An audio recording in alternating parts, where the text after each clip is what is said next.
Muito boa noite, seja bem-vindo ao programa Em Foco. Já sabe, os debates nas noites da Regiões TV, aqui à sexta-feira. Hoje vamos falar de prostituição masculina, de prostituição feminina, enfim, em todas as suas vertentes.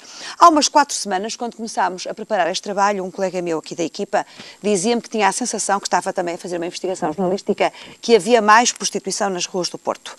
Muito recentemente, ainda há poucas horas, numa entrevista à TSF, responsáveis de organizações quer de Lisboa, quer de Coimbra, referiam-se exatamente à mesma sensação de que este fenómeno estava, de facto, a aumentar. Aqui na Regiões TV falamos do país por inteiro e no país por inteiro esta é uma realidade que não queremos nem vamos ver esquecida. Falamos hoje aqui no Enfoco de prostituição. Muito obrigada mais uma vez pela sua atenção e passo a apresentar os meus convidados. Aqui à minha esquerda, Jorge Martins, do Espaço Pessoa, que é um centro de apoio a prostitutas e prostitutos da cidade do Porto. Nuno Fernandes, que é da ONG Abraço, psicólogo.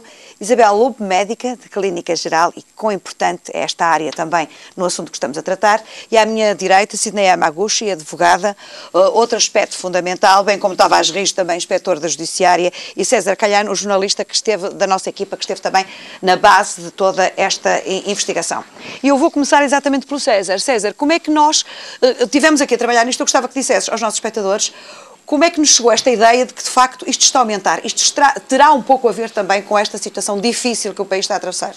Bom, Fátima, pois é, né? Na verdade foram 20 e poucos dias que eu percorri várias ruas de prostituição na cidade do Porto e conversei com cerca de 30 profissionais do sexo, conversando na faixa etária de 25 a 40 anos, homens, mulheres e travestis, e eu passava cerca de 3 a 4 horas conversando com essas pessoas para saber as razões, os motivos, né, que mantêm essas pessoas na prostituição, e todos eles foram unânimes em me dizer o desemprego e a crise. A queixa, no caso, é o aumento dos profissionais do sexo e a diminuição dos clientes. Essa foram uma das queixas que eu percebi que eles estavam realmente se queixando do aumento, né, que houve com relação ao número de prostitutos, né? E, enfim. Bom, a crise afeta tudo e todos, até naturalmente este que também é um negócio. De qualquer das formas, as declarações do nosso governo das últimas horas, do nosso primeiro-ministro, são de tal maneira gravosas que eu não gostaria de deixar passar em claro uma situação destas que também está ligada com toda a convulsão social que estamos a viver e que esperemos não venhamos a viver em condições bem mais complicadas. E eu passava então aqui para o Jorge Martins, do Espaço Pessoa, e gostava que me dissesse, dentro deste contexto, do que se está a passar, não apenas nas últimas horas, mas do que vai acontecer em Portugal para o ano, como é que vê toda esta situação da prostituição, no caso do Porto?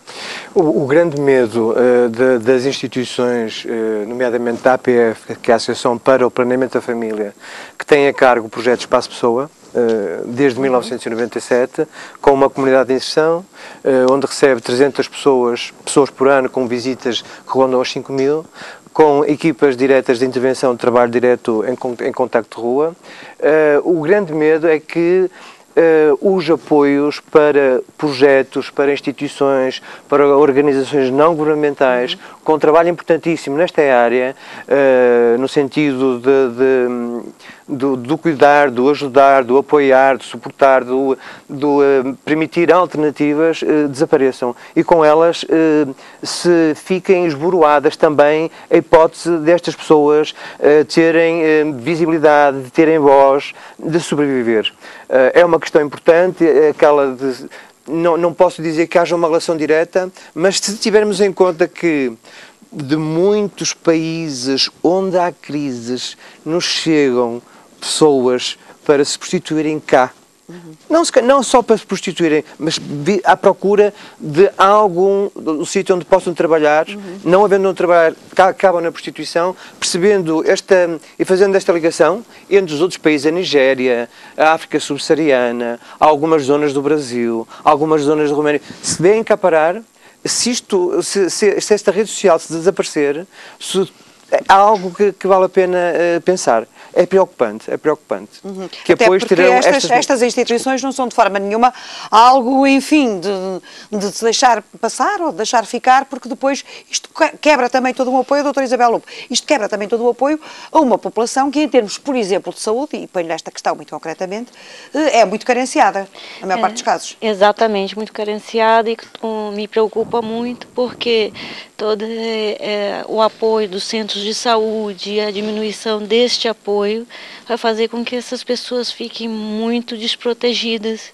E o principal preocupação é com as doenças das infecções sexualmente transmissíveis e entre elas a única que hoje em dia não há uma cura, nem um tratamento definitivo, infelizmente, é o VIH, a SIDA. E essa é uma preocupação social. As pessoas deste extrato social que a procuram no seu consultório, a doutora sente que, enfim, mercê de todas estas campanhas, do conhecimento também que temos das doenças sexualmente transmissíveis, têm mais cuidados ou às vezes o desvario já é tanto que, enfim, essas coisas são postas para o lado? Os cuidados elas têm, mas quando estão ligadas a outra coisa preocupante, né, nessa profissão, nesses profissionais do sexo, é mesmo a estar ligada às drogas. E nesse sentido os cuidados vão muito abaixo, porque perdem certos limites, é uma combinação muito perigosa, não é? Muito perigosa. E eles perdem muitos limites e nessa perda de limites, então há o contágio e a propagação da doença que fica muito difícil o controle. Muito difícil. Uma das questões que eu punha também relativamente a este programa de hoje era a situação da segurança, o aumento da prostituição, o aumento da insegurança. Isto estará ligado. Inspetor Tavares Rijo, o senhor é um homem ligado à Polícia Judiciária, durante muitos anos conhece muito bem as ruas do Porto e não só. Como é que vê toda esta situação? E já agora gostava também que me dissesse como é que vê esta situação relacionada com os acontecimentos das últimas horas e com as informações que vamos tendo, enfim, do mais apertar o cinto que os portugueses ainda vão ter. Boa noite, cara amiga Fátima, boa noite, companheiros de debate. Eu vou deixar aqui 3 ou 4 notas ligeiras. Ouvi aqui a exposição que o César fez de forma muito sintética, mas esclarecedora, relativamente ao trabalho que desenvolveu nas ruas do Porto e dos contactos que estabeleceu, e eu queria deixar aqui bem claro que não há um estereotipo de prostituição. Há vários estereotipos de prostituição. E aquele que ele contactou foi a prostituição mais degradação social e económica, foi a de rua. Porque depois há muito outra prostituição, dos acompanhantes e ex-acompanhantes, há a prostituição de hotel, há a prostituição de casas destinadas a esse fim, de moradias destinadas exatamente ao mesmo métier. Mas, inspetor, quer-me dizer que a prostituição de luxo também está a subir? Obviamente que sim, obviamente que sim. É claro, e isto são dados estatísticos que temos nós e tem a União Europeia, que só a Inglaterra nos iguala em termos percentuais de prostituição de nacionais. Todos os países europeus têm uma média de 30% de prostitutas e prostitutos naturais e 70% daqueles, como aqui foi referenciado, que vêm de fora, que vêm normalmente do leste ou da América do Sul. Genericamente, embora venham também de Moçambique, de Angola e de outros países. O que é logo uma primeira questão de preocupação, 50% de nacionais. Os países que fornecem esta gente para a prostituição são países onde há uma degradação económica. Portanto, há alguma relação entre o tipo de vida económica que as pessoas têm e o encaminhamento para este tipo de atividade. Não tenho qualquer espécie de dúvida que a confirmar-se, porque eu ainda quero crer que haja aqui algumas correções e que haja aqui algum bom senso, sentido de humanidade e sentido de Estado.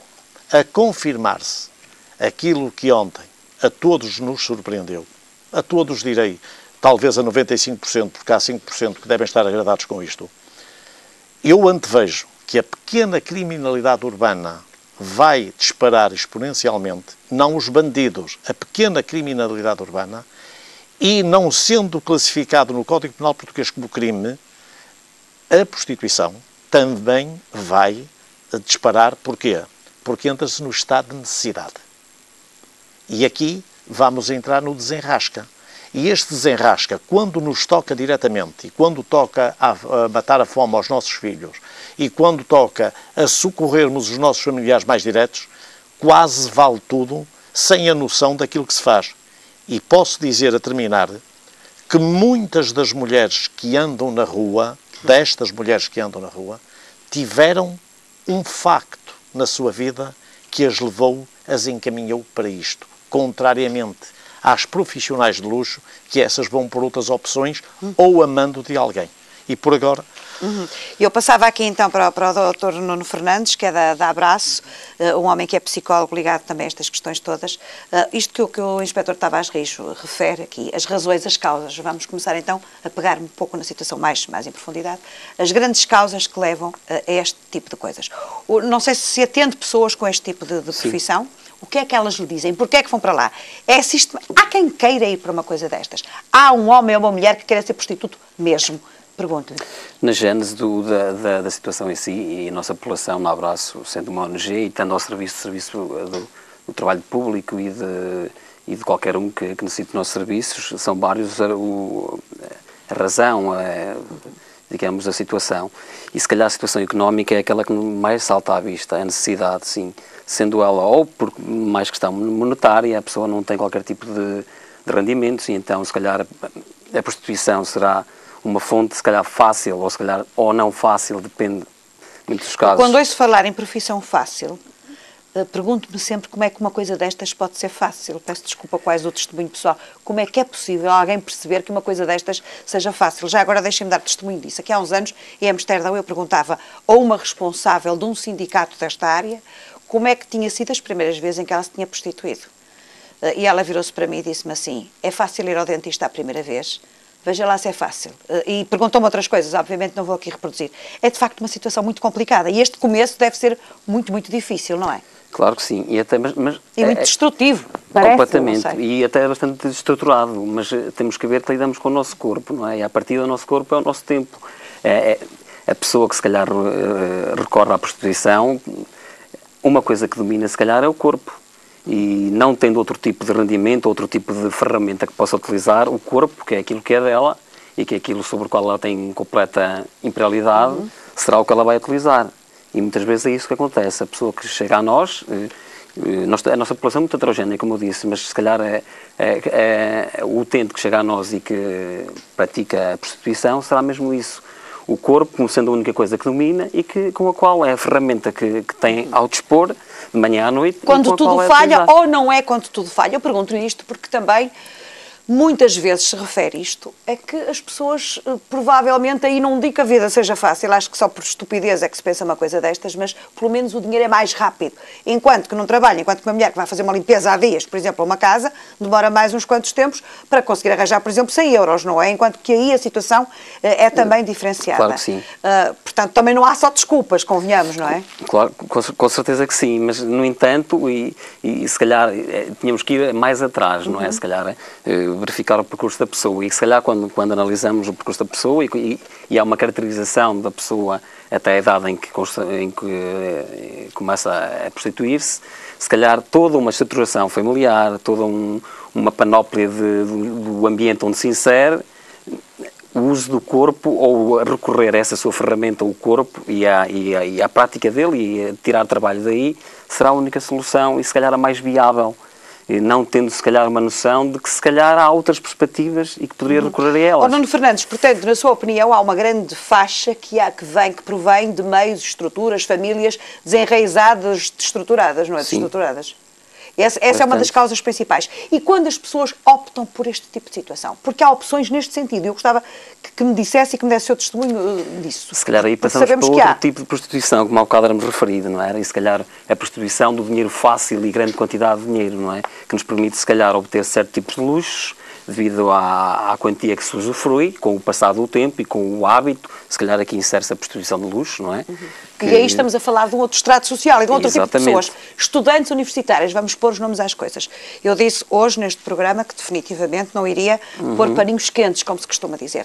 É verdade que há muitas estudantes, elas e eles universitários, e esse é um aspecto também que gostaria que me dissessem, que hoje em dia estão em verdade para este tipo. Os estudos dizem que sim, e é mais que tudo, do que a necessidade que se calhar ao início poderia ser, uma questão de necessidade de obter dinheiro, agora se calhar passado algum tempo e passado uma rotina e a utilização dessa rotina passou a ser um vício, não é? A pessoa acomoda-se a obter um certo tipo, a chegar a um grau de nível de vida que, com a quantia de dinheiro que usufrui, que depois é difícil de largar e que sem essa atividade se calhar não a vai obter. Passa a ser se calhar uma espécie de vício, não direi, mas conseguir largar-se de hábitos e rotinas que depois ficam estabelecidos. Eu queria passar aqui para a doutora Sidney, mas já vi aqui que o Jorge Martins também queria intervir, já agora gostava de ouvir. Quando temos este discurso, temos de ter um cuidado muito especial. Não podemos reduzir esta atividade a um estereótipo, a um momento de vida que não é capaz, que as pessoas não são capazes mais de redimensionar. Poderão esta atividade estar associada a um momento frágil, a um momento de ruptura, a um momento de ruptura familiar, a um momento de ruptura económica e de uma forma mais ou menos substantiva, mais ou menos projetiva, alguém dizer assim, bom, não tenho como, esta pode ser uma saída. Agora, há quem defina 4 posições. As pessoas estão de uma forma muito substantiva, isto é, estão porque estão. Estou porque estou e não conseguem largar este discurso. Outras perguntar-se-á, está porque, muito solidária, porque se as outras pessoas não estão, porquê é que não estarei? Outras mais solitária, estou porque em determinado momento faz sentido para mim para resolver esta e esta situação. Os pragmáticos, provavelmente. E outros mais positivos que dizem assim, estou, aconteceu que no momento de vida não era isto, mas sobre isto tenho esta opinião. Estarei para resolver estas coisas e até vejo como possibilidade de não ser só prostituta, porque a atividade sexual não se resume só à prostituição, mas a outro tipo de atividade sexual, como o filme, como acompanhante, há muitas atividades, como as call girls, em que isto se apresenta como uma opção de vida, para não reduzirmos... Quase que atrativa, eu apetece-me perguntar-lhe isto, quase que atrativa para certas situações, porque hoje em dia há imensos filmes das acompanhantes de luxo que estão quase, enfim, com um grande glamour, com essas coisas todas, onde depois tudo se baralha um pouquinho. E não estamos aqui com discurso moralista, estamos a ver as coisas como elas são. Isto também existe. Eu estou-me a lembrar principalmente das raparigas, os rapazes até mais novos, não é? Isto é mais arriscado para esta gente mais nova. Não é este discurso, esta forma mais apelativa de entrarem pelo dinheiro fácil, será? Sim, este Eldorado em torno do que isto... Sim, não é só desgraça, também há outros aspectos que as pessoas pensam. Isto dá muito dinheiro. A possibilidade de aceder rapidamente a patamares e a níveis de vida que de outra maneira não se conseguiria. Das duas uma, ou estamos numa sociedade em que é bastante educadora no sentido o que é que as pessoas querem realmente e não vamos tratar de moralismo, queremos isto. Mas vale a pena, quando trabalhamos com jovens, alertarmos para isto. O que é que querem, até quando é que isto faz sentido para vocês? Porque há sempre esta ideia de que o corpo dura sempre. Mas o corpo é efêmero, a imagem é efêmera. A mulher romena que chega à rua tem 1 ano, 2 anos de alguma, digamos assim, solicitação. E depois, vem outras. E a mulher portuguesa, quando é jovem, é exatamente o mesmo. Com que idade? As perguntas aparecem-me, são aquelas que os espectadores me faziam esta semana, quando eu dizia que ia tratar de abordar este assunto. Com que idade é que rapazes e raparigas, e já iremos fazer esta distinção de sexo, mas com que idade normalmente é que isto começa a acontecer? Começam a acontecer quando, por exemplo, em estruturas familiares, vindas de colégios, em que, do momento que querem sair daquela estrutura, chegam à rua a fazer o quê? Não estamos a falar de meninas pobres. Às vezes não é isso. Ou de internados, por exemplo. Ou de internados. Ou de mulheres que em determinado momento ficaram sem qualquer tipo de retaguarda, mesmo familiar. Ou de homens que, não conseguindo viver uma sexualidade diferenciada, vêm para o Porto ou encontram uma sexualidade diferenciada, possibilidade de viverem, e ao tentarem viverem, encontram como saída esta saída, porque as saídas são cada vez menos. Sim, estamos a falar de quem pratica a prostituição, não estamos a falar dos clientes, que iremos também falar ao longo deste programa. Eu perguntava agora à doutora Sidney Yamaguchi, em termos legais, como é que estamos em Portugal relativamente a esta área? Em Portugal, é importante as pessoas saberem que a prostituição não é crime. Existe uma série de sanções que são aplicáveis. As pessoas que se beneficiam da prostituição... Chamado lenocínio, não é? Sim, o lenocínio. Nós ouvimos muitas vezes esse palavrão. O lenocínio é um palavrão, exatamente a tipificação do crime para as pessoas que, visando lucro, fomentam, facilitam, promovem a prostituição. Por isso, a prostituição em si praticada... Quem pratica não tem nenhum tipo de penalização legal, desde que a pratique sem ofensa à moral pública, sem ser em público. Obviamente que quem se beneficia da prostituição das diversas formas é penalizado. A pena aí, no caso, é de 6 meses a 5 anos e, se for qualificada, de 1 ano a 8 anos. E o qualificada significa o quê, doutora? Qualificado, eu pergunto-lhe isto porque cada vez se ouve falar mais nas redes de prostituição que trazem rapazes, trazem sobretudo raparigas, estamos todos a lembrar de que zonas do mundo é que eles vêm para aqui e que depois vêm na ilusão de ir trabalhar para um sítio qualquer e acabam por cair nisso, não é? Existe aqui o lenocínio, existe aqui o tráfico de pessoas. É preciso, está muito associado a este aspecto, está muito associado, mas obviamente que o tráfico de pessoas é um crime que é muito mais agravado. Porque o lenocínio, se encontra uma pessoa e se propicia que essa pessoa prostitua-se e retire lucro daqui, por exemplo, as casas, não é? Outra coisa é ir buscar essas pessoas do local em que elas são, naturais do seu país. Eu percebo. Angariam, transportam e a mantêm em cárcere. Isso é o tráfico de pessoas, é preciso distinguir. E, obviamente, que o tráfico de pessoas é mais penalizado e é mais agravante. Quando se fala em lenocínio qualificado aqui, quer-se dizer que é aquele lenocínio que é exercido sob coação e sobre pessoas com incapacidade psíquica, por exemplo. Esse é o lenocínio qualificado, que distingue-se do lenocínio simples, em que a pessoa está a ser, como que a gente dizer, está a ser... É vítima ou não sendo vítima, é conivente com o crime de lenocínio, mas não está ali de uma certa forma de voluntarismo, enquanto que no qualificado estes não. casos, quando chegam ao tribunal, normalmente é só quando estamos a falar de redes de prostituição, porque casos individuais, por exemplo, e agora vamos para um aspecto diferente, existe uma mulher que não é violada, mas que é violentada na rua. Doutora, não sei se alguma vez teve algum caso deste tipo, mas isto chega com alguma facilidade ao tribunal, ou quando uma mulher é prostituta, pura e simplesmente acham que ela tem que aguentar tudo. Eu peço quase que desculpa da expressão que eu utilizo, mas é esta que todos falamos todos os dias. Uma mulher, porque é prostituta, tem que aguentar tudo, ponto final. Não tem, como é óbvio, não é? Neste caso em concreto, das mulheres vítimas de violência sexual, e podem ser, e desde que consiga se caracterizar, mas a prova aqui é muito complicada. Exatamente. É uma mulher que, a partida, é prostituta e até foi eventualmente angariada na rua, que lá está. Nós temos que falar aqui também que há aqui uma cadência da prostituição, não é? E eu... No começo do direito, chocou-me um bocado, porque estava habituada a tratar com pessoas que eram prostitutas, um bocado de luxo, casas e alternes, e perguntei, a senhora faz casa, alterne, e ela, não é alterne, é mesmo prostituição em casas privadas. E ela disse, não, doutora, eu faço rua. Quer dizer, que é o último degrau em que uma pessoa chega. É muito complicado para uma mulher que faz prostituição na rua, de repente ela é abordada por 1 ou 2 indivíduos e no ato em si ela muda de ideia porque acha que está ali numa situação de perigo. Como é que ela vai caracterizar e provar? É muito difícil a prova. Agora, o lenocínio em si é mais fácil, até porque a partir do momento que a pessoa presta queixa, é feita toda uma investigação, e o lenocínio é mais fácil de caracterizar nesta medida. Eu conheço diversos casos de companheiros, e no caso em concreto mais companheiros Vamos mesmo. pôr nomes às coisas, chulos. Chulos, pseudos, companheiros que estão ali e até oferecem casa, oferecem uma certa proteção, obrigam que a companheira, namorada, esposa, às vezes, prostitua-se. Contrariamente àquilo que nós dizemos até agora, eu não tenho nenhum tipo de receio em estabelecer um nexo causal direto entre a crise econômica e o aumento da prostituição. Mas, doutor, se me permite, existem muitos sites que divulgam fotos, inclusive com preços desses profissionais. Esses sites também não poderiam ser configurados também como uma casa, mesmo que virtual, de prostituição? Não é assim caracterizado, até porque... Mas não poderia ser? Ou não... A prova que é muito complicada fazer, repara. Mas as próprias fotos, os preços... É mais complicado. Mas as próprias fotos, os preços que estão ali expostos, é como se fosse numa casa. Mas geralmente, mas eles atendem individualmente.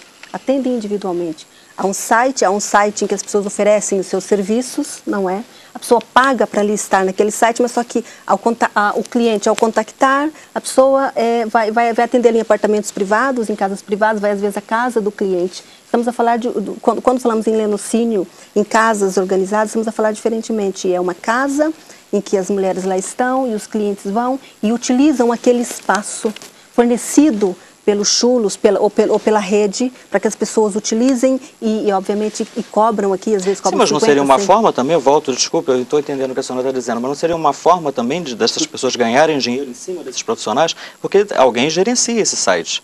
você faz hospeda o César, site. estamos mesmo a terminar esta primeira parte. Daqui a pouco vamos, de facto, continuar a falar nisto, porque no meio, além do problema social que aqui estamos a falar, é também um negócio, um grande negócio, um negócio escuro, naturalmente, como à noite, onde se pratica nas ruas das cidades. Até já.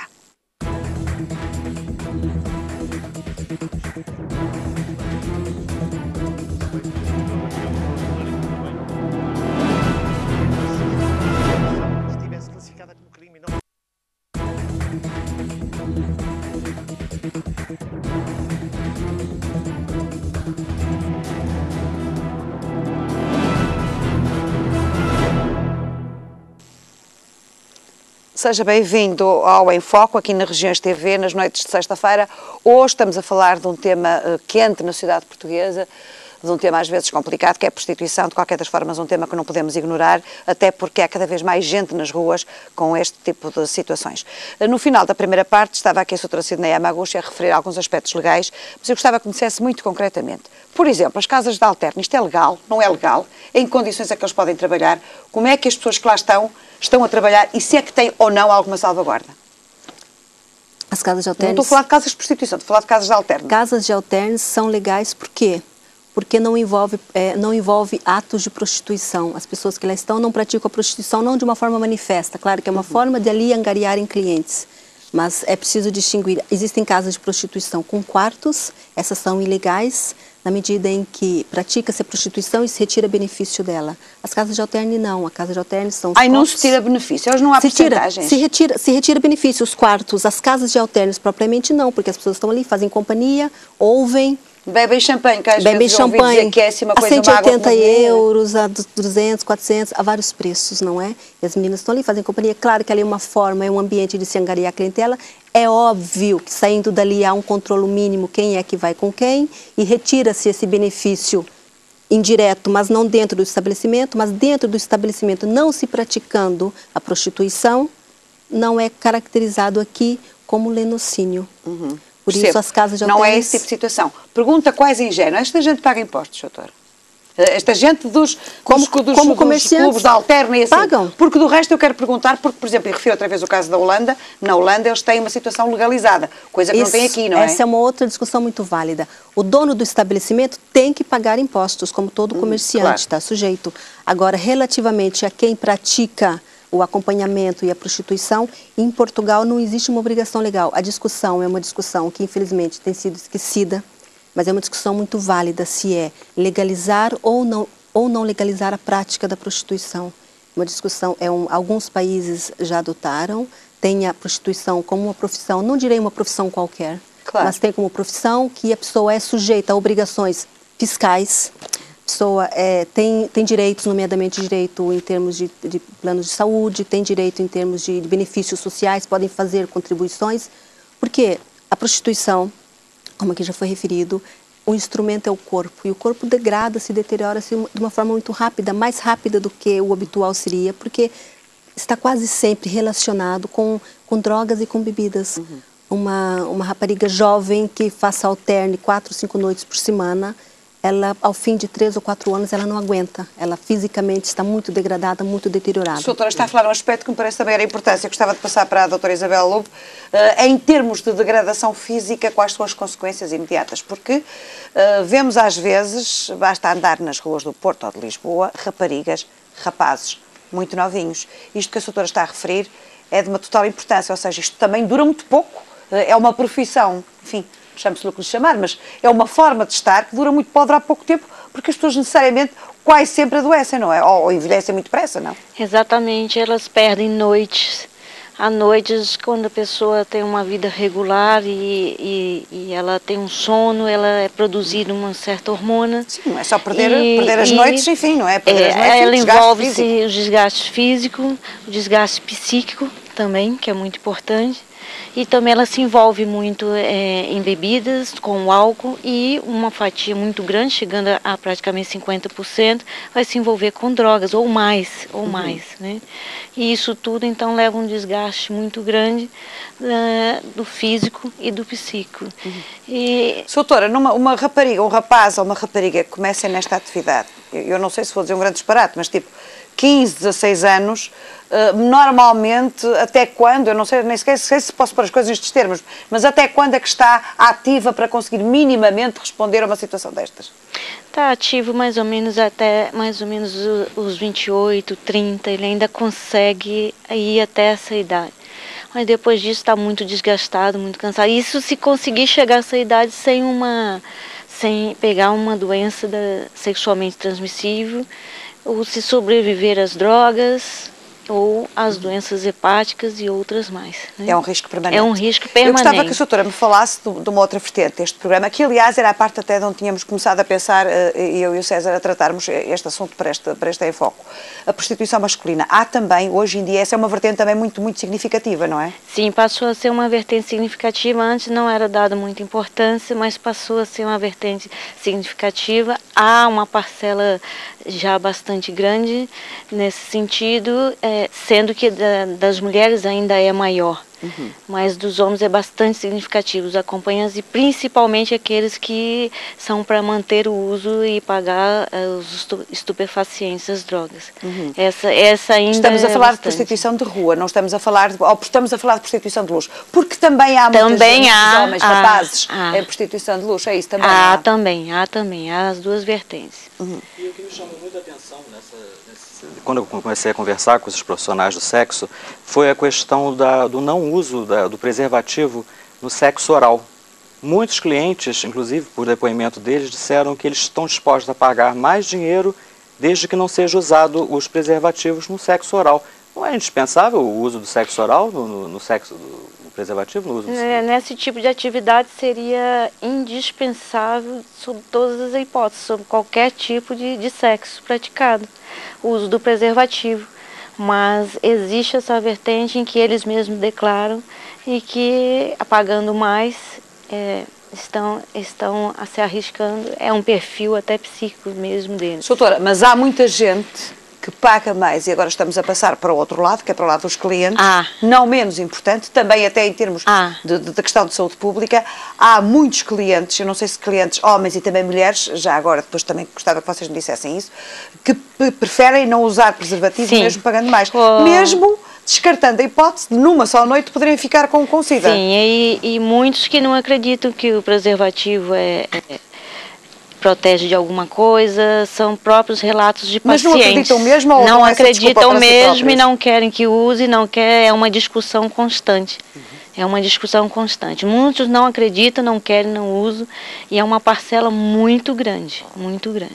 Falam mesmo com os clientes. Eu voltava ao Jorge, até nestas coisas os preços estão muito diferentes. E eu pedi-lhe ajuda para me explicar um bocado que tipo de clientes é que procuram uma prostituta ou um prostituto de rua, que estas coisas não são... Porque, por exemplo, quem procura os prostitutos não são homossexuais. Há mulheres também a procurarem prostitutos de rua. Há mulheres também a procurarem homens... De rua, eu nem falo tanto naqueles acompanhantes de luxo.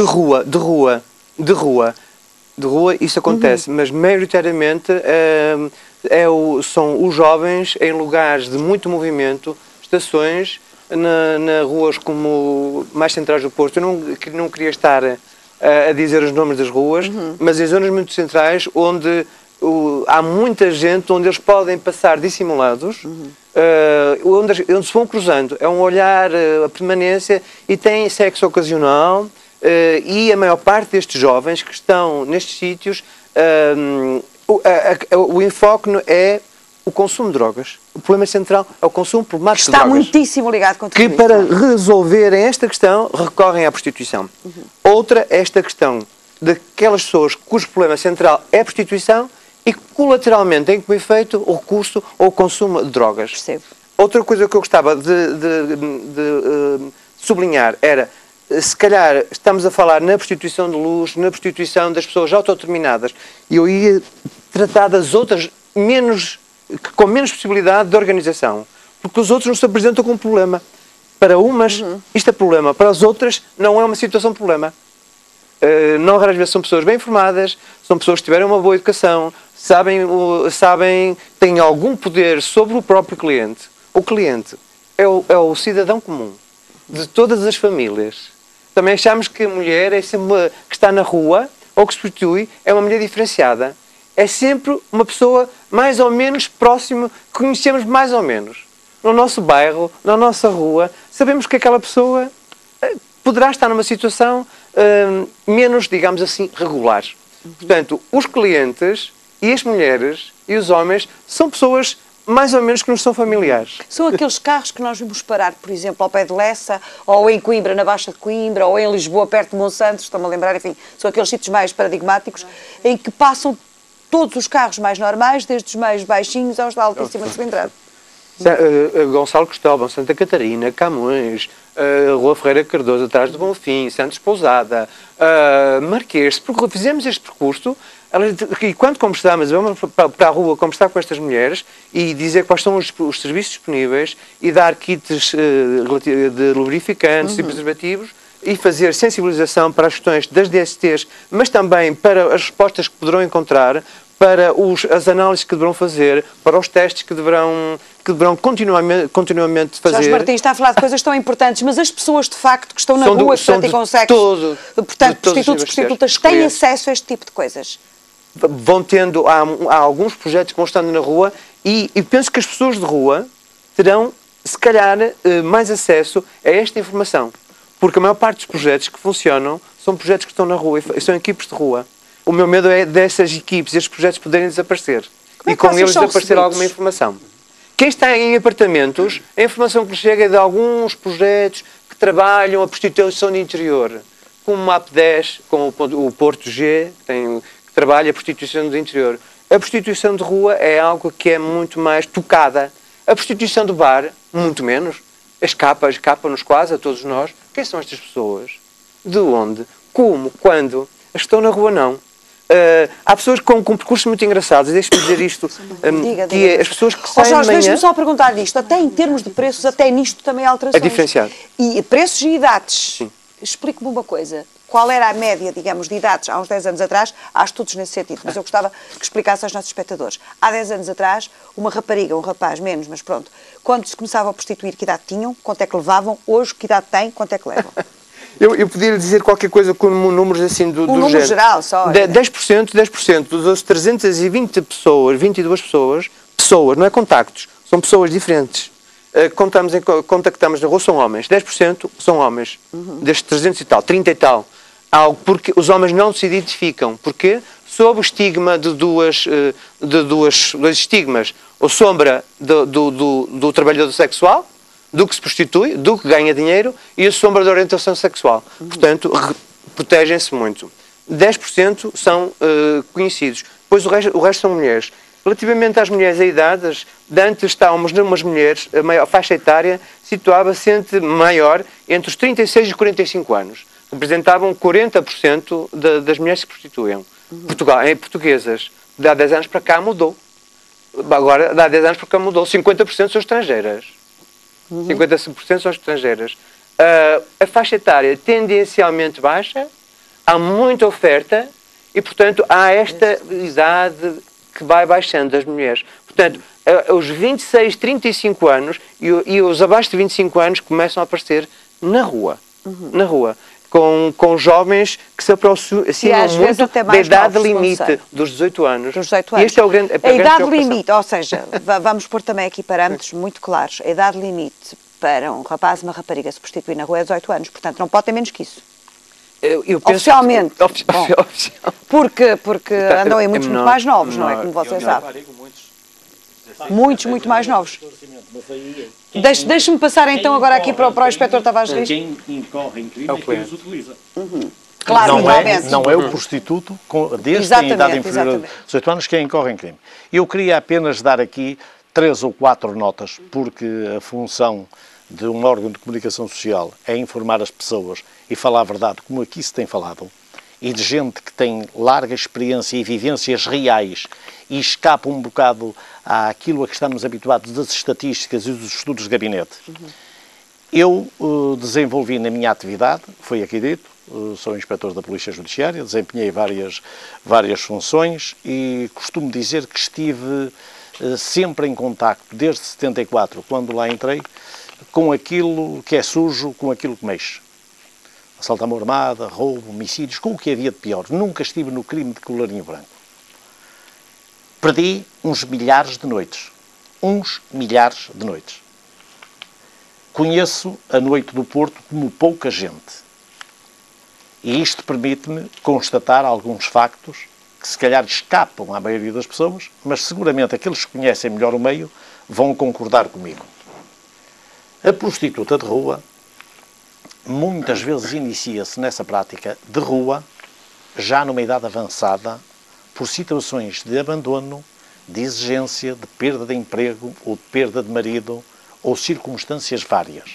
E, portanto, aparecem mulheres, muitas, com mais de 50 anos, a prostituir-se na rua. O que não acontece naquelas que estão recatadas em bordéis, nas suas casas, em moradias, o que não acontece. Porque aí prevalece claramente a juventude, as esbeltas, as que têm condição física. Na rua é diferente. O cliente das prostitutas é todo. Aparece toda a gente. Mas, esmagadora maioria, a classe mais proletária. Os trabalhadores, os desempregados, gente de fraca condição económica. No caso dos prostitutos, e quem faz a noite verificará, a percentagem escandalosamente maioritária vem em Mercedes CLK, sem estar a fazer publicidade, e em carros congêneres. E são... Ou seja, desculpa, inspetor, quem procura os rapazinhos das ruas não são as mulheres ricas, são os homens com carros caros. Quando as coisas assim, a esmagadora maioria, escandalosamente é. E com algumas pessoas de alguma reputação na praça. Imagino que o senhor tenha encontrado algumas caras que nunca imaginava. Encontrei enfim, muitas por aí, coisas, não? isso é evidente que fica no Não foro vou perguntar a quem, mas encontrou com certeza caras muito conhecidas, mas, não é? É realmente um facto que escapa à maioria das pessoas, não tem esta percepção. Os rapazes é realmente muitos pela droga, outros porque nós vivemos numa sociedade onde se pretende ter acesso a tudo. E as pessoas não ganham para ter acesso às coisas. E então, mesmo em complemento do seu trabalho, há quem se sujeite a este tipo de atividade com o objetivo de ter o carro, com o objetivo de comprar aquilo que deseja, de ter os telemóveis de última geração, de ir aos concertos, e acham que isto vale a pena. Está-me a dizer, inspetor, por exemplo, que um rapaz que trabalha no escritório, que trabalha na construção civil, que eventualmente à noite frequenta as ruas do Porto, para ter esse mundo, essa miragem, que não terá com toda a certeza que o seu vencimento Eu normal. permito-me É verdade. Eu permito-me relatar aqui um facto que serve para espelhar o que às vezes se nos depara, porque nós, antes de sermos profissionais de qualquer atividade, somos homens. E temos sensibilidade, e temos um código ético e um código moral. E nós também nos impressionamos e também nos sugestionamos. E um dia apanhámos um rapaz, prostituto, que circulava numa das artérias que já aqui foi referenciada do centro do Porto, que é onde eles mais andam. Porque o moço nos era referenciado como pretenso autor de alguns furtos, foi levado para a Polícia Judiciária, identificado, para sabermos, e ele ficou em choque e extraordinariamente alarmado.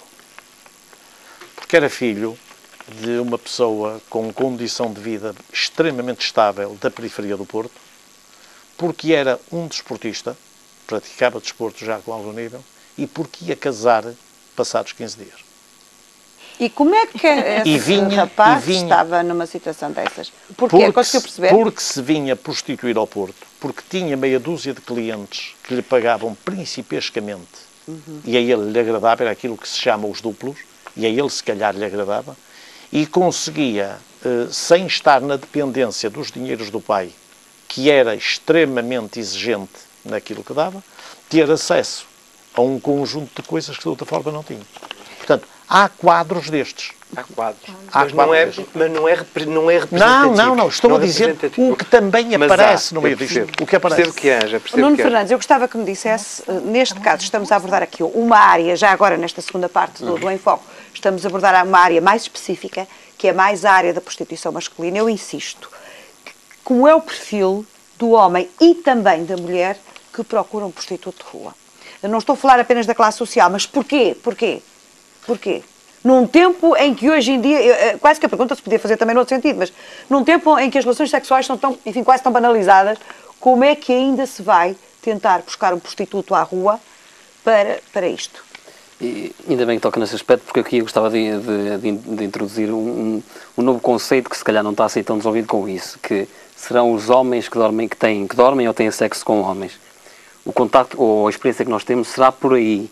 Os relatos que nós temos não será na época estamos a falar daquele do magnata, por assim dizer, ou da pessoa com possibilidades que vai atrás do garoto que se prostitui, e que se calhar o garoto tem essa necessidade mais ou de obter dinheiro para consumo, ou se calhar noutra perspectiva de obter dinheiro para ter um iPod, para ter um telemóvel de última geração, mas se calhar acima de tudo por uma questão de desafio de quem procura. E aqui entra este novo conceito do homem que dorme com homens. É uma coisa que também nos suscita muita curiosidade. O porquê do homem, se calhar, não se considerar uma pessoa que tem uma orientação sexual para o mesmo sexo, mas que, contudo, acha interessante ou tem curiosidade em encontrar alguém e obter sexo com essa pessoa. Estamos a falar de homens, por exemplo, casados, que têm a sua vida normalíssima, casados e com A nossa filhos. experiência diz que é quase 90% de homens casados, que eles próprios sabem que se calhar é uma espécie de submundo de vida dupla e que, no fundo, isso é um reforço e funciona como aliciante e o correr o risco e o experimentar. Não é especificamente como... Eu até tenho alguma dificuldade em dizer esta palavra, mas não é um desvio, é uma alteração sexual. Pronto. É uma questão mais da experiência, do experimentar. É algo curioso. É o risco. É o desafio, o risco. Saber, e se é bom? Será que é uma boa experiência? Provavelmente. Pelos vistos, em alguns será, e que tem asa a voltar a repetir e a voltar a repetir. Isso, por exemplo, e nesses casos que o doutor conhece, e como psicólogo, com certeza que trabalhará também nestas áreas, há homens que têm a sua família constituída, vamos pôr mais uma vez os nomes direitinhos às coisas, homens casados, com filhos, que resolvem um dia experimentar, não com um amigo, mas com um prostituto de rua, se sentem mais inclinados para o género, para o seu próprio género, e que depois mudam. Isto é verdade. Acontece? Acontece com homens e com mulheres. Exatamente. Exatamente, acontece. Mas não é por terem, é porque já havia algo biopsicossocial que em determinado momento dizia assim: a possibilidade de eu estar com homens ou com mulheres existe. Claro. Existe esta ideia e presente em mim a possibilidade de um dia eu poder estar com alguém do mesmo sexo. E é na experimentação que as pessoas se conhecem, exatamente, conhecem o seu desejo, conhecem a atração. Portanto, não é o encontro em si mesmo, mas o que o encontro poderá, em determinado momento, publicitar. Não é o encontro que potencializa, é o encontro que gera a descoberta, talvez. Gera a descoberta. Esta possibilidade de descoberta é uma descoberta significativa, com importância e que faz sentido. Porque há os casos, desculpa interromper, do homem que está uma vez no ano, que está 2 vezes no ano. É a curiosidade por excelência numa sociedade em que se fala muito de liberdade sexual, mas ainda é tudo muito conectado sobre esta possibilidade das pessoas não serem exatamente aquilo. Poderem, em determinado momento, a atração acontecer, exatamente, e as pessoas poderem experimentar. Há ainda uma grande penalização. A espada que cai sobre a mulher que está na rua é uma espada idêntica que cai sobre o homem que um dia pensa ou que poderá estar com outro homem. E isto é curioso, numa sociedade há um certo paralelismo, ou seja, entre a mulher que se prostitui, portanto, com homens, e o homem que vai à rua e que está na rua e que quer testar. E o sentimento de culpa depois fica, não fica, como é que isso se gera? A experiência que temos e os relatos que, a maior parte dos relatos que temos é que não, é que é uma coisa recorrente, é que é uma coisa que provoca uma certa adrenalina e que é algo que se vai repetir, que tende-se a repetir. Portanto, não fica sentimento de culpa, era aquilo que dizia esta questão dizia de curiosidade que o Dr. Jorge dizia e que está sempre recorrente e pode, a possibilidade e a curiosidade nunca no sentido de culpa. Se eu experimentar, será que vou depois arrepender e vai ser uma coisa má para mim? Não. E se experimentou, não terei eu feito mal, o bem nestas coisas? Até agora, a maior parte dos relatos que nós temos é que não. É a satisfação de uma curiosidade que permanece e que é satisfatória. Portanto, é o exercício do risco, basicamente também é isso, não é? O exercício de um risco de uma profissão, de uma atividade, enfim, com todas as condicionantes. Estamos aqui a falar de prostituição no masculino e no feminino, aqui no Enfoque. Voltamos daqui a pouco na terceira parte deste programa, para sabermos também como são as pessoas que procuram estas áreas.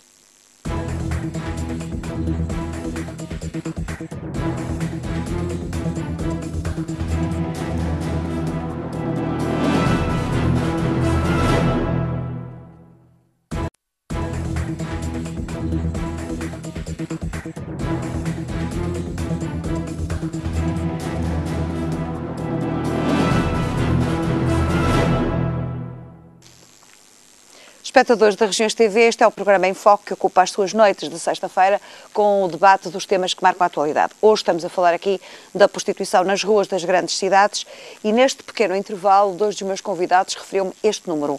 Há quem se prostitua, quer no Porto, quer, por exemplo, em Lisboa, no Parque Eduardo VII, por 5 euros, doutora, porque na rua, de facto, é o último degrau. A doutora falava numa escala muito especial e gostava que me contasse o que se passa. Quando nós falamos em profissionais do sexo e o sexo como profissão, é das carreiras profissionais em que quanto mais tempo de trabalho você tem, mais degradado é e menos remunerado se é. Se uma prostituta pode começar em carreira cobrando 500 a 1.000 euros por noite, ela pode terminar a sua carreira. Mas isso em que? Falava-me há bocadinho aqui no... isto também tem graus, não é? Eventualmente para trabalhar para filmes, era isso que me diziam, não é? Para filmes pornográficos, que pode ter essas verbas altíssimas. Depois, como acompanhante de luxo, é também isso, ou é menos... Tem. Que valores são esses? Tem os navios. Os navios? Existe os chamados prostituição de navios, em que vão iates, navios, turismos sexuais, em que estacionam próximo de países em que a prostituição é proibida e pronto, e recebem lá a sua clientela. Existe uma prostituição... Quais são os valores, doutora, nessa... Os valores variam imenso, mas obviamente que estamos aqui a falar de uma prostituição de luxo. Mas quanto... É curiosidade mesmo, mas quais são... Eu já vi números fabulosos, assim como pessoas que tomam uma garrafa de champanhe por 400 euros, há pessoas que conseguem ganhar numa noite 1.500, 2.000 euros. Eu já vi esses números, mas acredito que até sejam maiores. São números que eu ouvi e que eu efetivamente referenciei. Claro que os números poderão ser maiores e os atores pornográficos, claro que devem ter salários muito mais. Agora lá está. É uma profissão em que quanto mais tempo você trabalha, menos remunerado você é. E uma pessoa que na noite do Porto, que até pode ganhar 500 euros, uma rapariga jovem, nós vamos encontrar uma senhora na rua do Porto com 45, 50, 55 anos, altamente degradada, e que cobrará 5 euros. Já ouvi relatos de pessoas que cobram 5 euros por uma relação. Claro que aqui não será uma relação completa. Depois há exigências, eu faço isso, faço aquilo, é X ou 2X. Claro que existe aqui também uma tabela de rua. E existe também as rixas de rua, em que se uma leva 10 e a outra leva 5, há aqui confusões. Também acontece muito isso. Eu estou-me a lembrar, por exemplo, de certas cidades europeias onde há zonas específicas para a prostituição. Estou-me a lembrar, por exemplo, quer de Hamburgo, quer de Amsterdão. Em Portugal, a questão da legalização e, por exemplo, dos bordéis é uma questão que ainda hoje se mantém, doutora, está completamente posta de parte. Já gostar, depois também quero que o inspetor me diga aqui o que é que pensa disto. Eu acredito que não está completamente posta de parte. Existem muitas teses mais modernas, estudiosos que defendem isso mesmo, que seja legalizada. Não estamos a falar de legalizada a prostituição, porque ao fim e ao cabo a prostituição em si, ela não é tipificada como crime. Claro. Ela é uma profissão que é ignorada para todos os efeitos. Ela existe. Todos nós sabemos que existe, mas fazemos conta, passamos ao lado e fazemos conta que não existe. É ignorado porque é um perfeito disparate. Não é tipificada como crime e não é legalizada enquanto profissão. As pessoas estão aqui na zona cinzenta. A questão da legalização da profissão não se passa pela legalização da prostituição, mas efetivamente pegar essas pessoas que praticam a prostituição e lançá-las sobre um determinado regime jurídico de direitos e obrigações. Claro. É disso que estamos a falar. E acha que essas pessoas, com alguma facilidade, adeririam a esse tipo de situações? Mas havendo... Eu pergunto-lhe isto porque eu acho muito... Parece-me muito difícil, mas seria a senhora, segundo como é jurista, gostava que me dissesse isso. Seria mais fácil o controlo, na medida em que, se é uma profissão que está legalizada, a pessoa que exerce aquela função e não cumpre os requisitos mínimos da função, podem ser eventualmente sancionadas, sanções fiscais, sanções a outros níveis. Exemplos que temos noutros países da Europa. Completamente. Uma pessoa que, imaginemos, passa recibos verdes, está coletada, claro que seria muito complicado aqui a tipificação e o conceito da profissão em si. Claro. Mas, eventualmente, uma pessoa, como outro profissional qualquer, é identificado a praticar aquela função, entretanto não está enquadrado em nenhum tipo de regime. Pode haver aqui sanções de outras naturezas. Eu estou a lembrar do aspecto da saúde até, quer dizer, que seria salvaguarda quer para a pessoa em si, quer para, digamos, para os clientes. Quando nós falamos em lançar as pessoas sobre um determinado regime legal, estamos a falar exatamente nisso. São direitos e obrigações, e das obrigações, dentre elas, seria um controle sanitário de saúde muito mais eficaz e exigir dessas pessoas o cumprimento dessas obrigações. E elas, ao não cumprir essas obrigações a que estariam inseridas, haver aqui qualquer tipo de sanção. Uma pessoa que é pega, por exemplo, a fazer prostituição na noite do Porto e que não tem esse controle mínimo, que não está inserida em nenhum tipo de banco de dados em que sabemos ou não se ela tem ou não tem uma doença, poderá eventualmente vir aqui a sofrer algum tipo de sanção. Claro que a lei aqui teria que ver todos os aspectos, como é que seria sancionado, como é que não seria. Mas era importante não ignorar mais o facto. Porque esta é uma questão, deixa-me passar aqui para a doutora Isabel, porque esta também é uma questão de saúde pública, e com a questão da legalização, e quando a doutora falava aqui da legalização, era mais dos aspectos legais desta atividade, poder-se-ia ter um melhor controle sanitário, coisa que não existe neste momento todo. Quer dizer, uma rapariga, um rapaz que esteja, uma mulher, um homem que esteja na prostituição, não tem necessariamente que ir ao médico X em X tempo, pois não?